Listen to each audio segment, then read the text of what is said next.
عندكم بوتيتا؟ اكيد عندكم بوتيتا. قوموا خل اعلمكم اطيب مقبلات تاكلوها بالبوتيتا وهيك شويه سبايسي. بالقشر انا غسلت البوتيتا كل زين وراح اقسمها يعني اخليها بالمي لحد ما تنسلق. اريدها تنسلق، ولازم بالقشر ما ترهم بدون قشر يعني، خصوصا هاي المقبلات.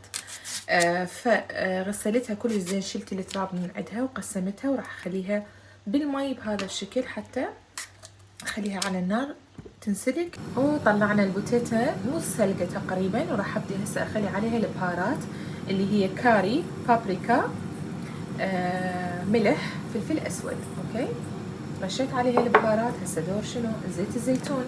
راح نخليه، هو انتم بهالمرحله لازم تتقلى، بس اني حتى انه اقلل سعرات حراريه واقلل زيوت، فراح اخلي لها بس البهارات وزيت زيتون وادخلها للقلاية الهوائيه او للفرن، او تردون تقلوها، الكم حريه الاختيار.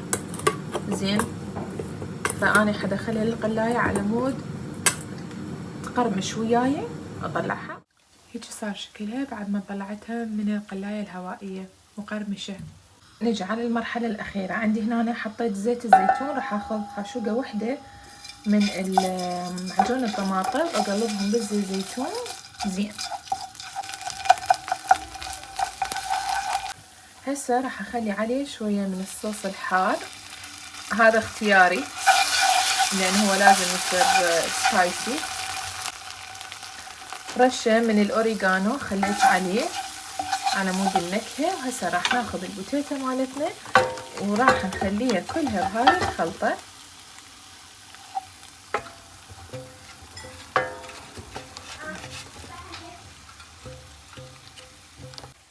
الريحة دمار كلش طيبة.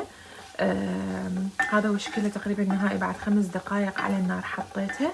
اخذت الطعم مالت الصلصات وصارت هيجي هشة ومقرمشة هم بنفس الوقت. يلا خلينا نصبها واشوفكم.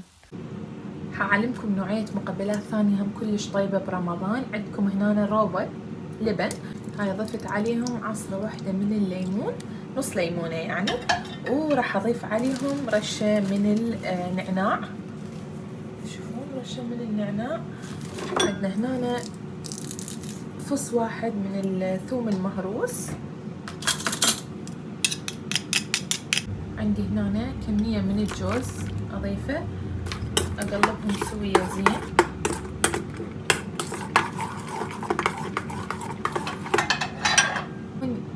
عندنا هسه المعكرونة، هذه تجي كلش ناعمة، باعوها صغيرة صغيرة، هي هذه انا سلقتها وراح اخليها فوق الروبة والمكونات، امزجهم سوية كل زين.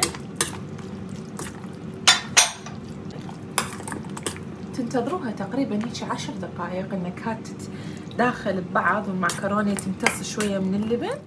وهاي هي اشكالهم النهائية بعد ما خلصنا. طريقتين للمقبلات.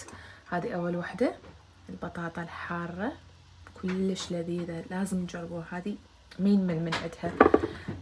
وهذه المعكرونة باللبن والجوز.